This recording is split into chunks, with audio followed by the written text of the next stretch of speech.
déclaration conjointe de la coalition pour la nouvelle République et de la plateforme Téléma. Gabonais, chers compatriotes, il n'est pas inutile de rappeler l'enthousiasme du peuple gabonais au petit matin du 30 août 2023, suite à la déchéance du régime d'Ali Bongo Ondimba par un coup d'État militaire. Les Gabonais ont applaudi la survenue de ce coup d'État et la dissolution de toutes les institutions républicaines qui s'en est suivie immédiatement.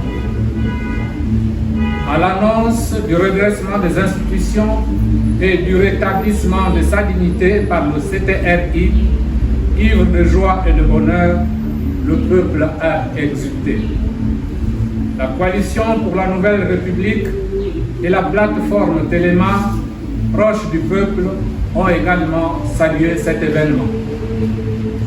Hélas, les espoirs suscités par ces annonces se sont évanouis au fur et à mesure de la mise en œuvre de la feuille de route du gouvernement de la transition. Le peuple attendait tout au moins, notamment un nouveau code électoral et revoir le dispositif institutionnel en charge des élections.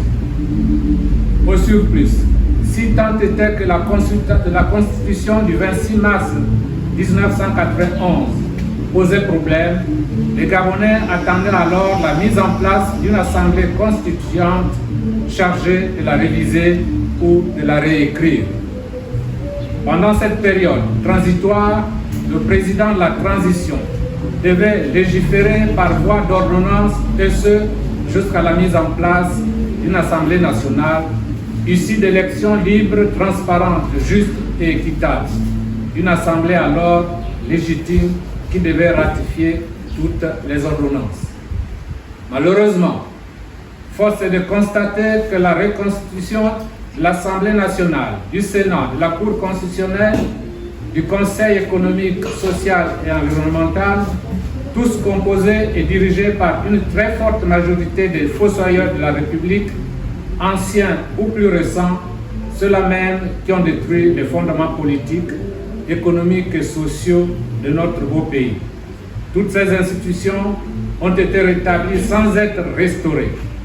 Il n'est donc pas surprenant de constater que la transition soit autant plombée au fur et à mesure de son déroulement. À l'évidence, les autorités de la transition font dans la précipitation qui masque à peine une fuite en avant.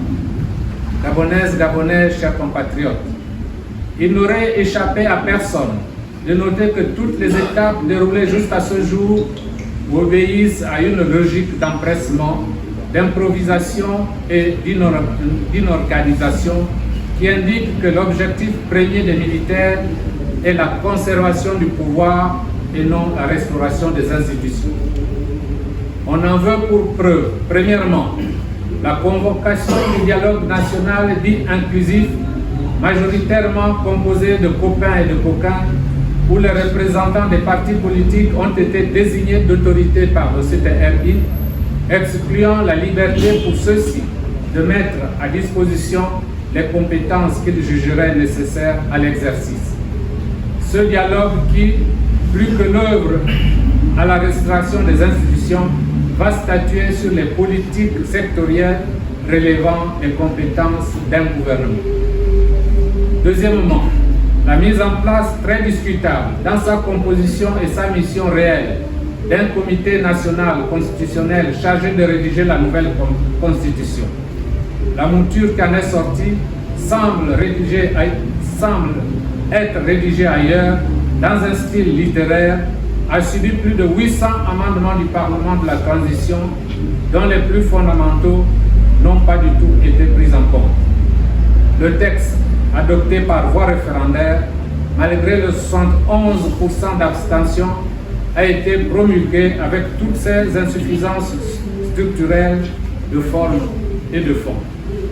Ainsi, le Gabon se dote in fine d'une constitution sans équilibre de pouvoir qui consacre en réalité un régime dictatorial. Sacrilège suprême. Le texte voté par référendum est unilatéralement modifié par le CTRI et son gouvernement. À peine née, la Constitution du 16 novembre 2024 est violée par les autorités censées la protéger. Troisièmement, l'adoption du code électoral le plus dangereux, le plus féroce et le plus incongru du monde. Un code qui consacre la participation des militaires et des magistrats aux élections politiques alors qu'ils ont la vocation constitutionnelle d'être les défenseurs de l'état de droit et les remparts de la démocratie. Cette mesure aboutira immanquablement et dramatiquement à la politisation de ces deux corps garants de l'état de droit. Qu'adviendrait-il en cas de contentieux et de post-électoral entre un candidat civil et un candidat magistrat, ou entre un candidat militaire et un candidat magistrat? Et qu'adviendrait-il si un autre militaire pose sa candidature à l'élection présidentielle? Dans ces conditions, les deux corps deviennent juges et parties. Cette configuration suisse generis est une bifurcation incompréhensible et inacceptable. Elle fait offense à la mémoire des pères fondateurs de la République, ternit l'image du Gabon à l'international et interpelle les contemporains que nous sommes sur la nécessité de nous mobiliser pour sauver la patrie. Que dire des 30 millions de francs CFA de caution à l'élection présidentielle qui ne favorise qu'une oligarchie au pouvoir? En réalité, la vraie réforme nécessaire pour les forces de défense et de sécurité est toujours attendue pour ces militaires et policiers, du moins plusieurs d'entre eux, qui ont défendu bec et ongle au prix du sang le régime déchu au mépris du serment de fidélité à la partie. Dans la même veine, le code électoral du CTRI consacre le statu quo pédégiste en retenant les 143 sièges de députés qui privilégient certaines provinces par rapport à d'autres en s'appuyant sur un découpage électoral et administratif unique, pourtant constamment remis en cause par les Gabonais, notamment au cours du dialogue national dit inclusif. Quatrièmement, l'annonce par le gouvernement de la transition de la convocation précipitée du collège électoral pour l'élection présidentielle le 12 avril 2025 trahit le chronogramme conçu par le CTRI lui-même. Cette décision menace inopportunément et inutilement les activités scolaires et universitaires. En outre, la période choisie correspond à la saison pluvieuse qui peut sérieusement entraver la participation des Gabonais au choix de leur président, sauf à avantager ceux qui abusent des moyens de l'État. Gabonaises, Gabonais, chers compatriotes, l'élection référendaire de novembre 2024 a révélé de nombreuses lacunes d'organisation, allant d'un fichier électoral très contesté aux résultats fantaisistes, pourtant validés par un ministère qui s'est adjoint les services de nombreux militants du Parti démocratique gabonais. Toutes ces manœuvres cachent difficilement la volonté des responsables de la transition de prendre de court les Gabonais et la classe politique au moment où le résultat des 16 mois de gestion scrapeuse et hasardeuse a conduit la Banque mondiale et la Banque africaine de développement à suspendre les paiements en faveur de notre pays, obligeant le président de la transition à instruire le gouvernement d'entamer les discussions avec le Fonds monétaire international. Ce qui signifie que dans les tout prochains mois, des mesures difficiles d'ajustement frapperont le train de vie de l'État par, entre autres mesures, la diminution des salaires et la réduction des effectifs de la fonction publique. L'anticipation du calendrier électoral vise clairement à éviter le jugement des Gabonais, qui contrarierait les ambitions illégales du président de la transition. Sous l'emprise de cette hantise, le gouvernement de la transition a même omis de prévoir la date du deuxième tour de l'élection présidentielle dans son nouveau calendrier. Cette précipitation vise également à empêcher l'émergence d'une candidature crédible qui serait une alternance au chemin sans issue que voudraient proposer les acteurs et les responsables des institutions de la transition. Il va sans dire qu'il y a comme un vent de panique qui ne s'explique pas quand on dispose de tous les leviers de l'État et que l'on jouit de l'estime des populations. Gabonaises, Gabonais, chers compatriotes, le peuple gabonais se souvient encore de l'engagement solennel du président de la transition pris lors de son discours d'investiture du 4 septembre 2023 d'organiser les élections libres, transparentes et crédibles et de rendre le pouvoir aux civils.